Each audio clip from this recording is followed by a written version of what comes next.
Now we have scientific evidence.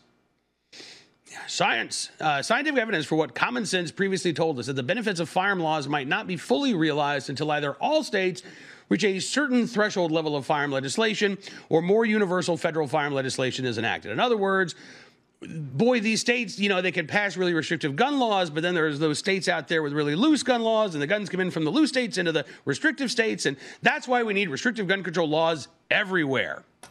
So goes the argument, right? Like they noted in the study that Massachusetts was the state with the most restrictive gun laws.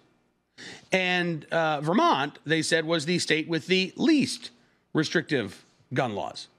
Now, we've talked with Jim Wallace about this from the Gun Owners Action League of Massachusetts on a number of occasions.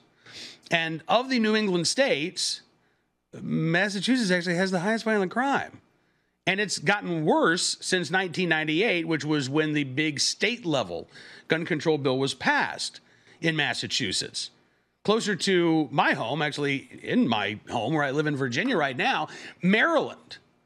For decades, Maryland has been complaining that it's Virginia's gun laws that are driving violence in Maryland. So Virginia had a one gun a month law in the books for a while because Maryland said it's these guns from Virginia coming in. Maryland has a higher violent crime rate than Virginia. Much more restrictive gun laws on the books at a higher violent crime rate. So, by the way, you can do the same with Indiana and Illinois. If this thesis is correct, that somehow if we just had, every state looking like Maryland's gun laws or Illinois' gun laws, that violent crime would drop.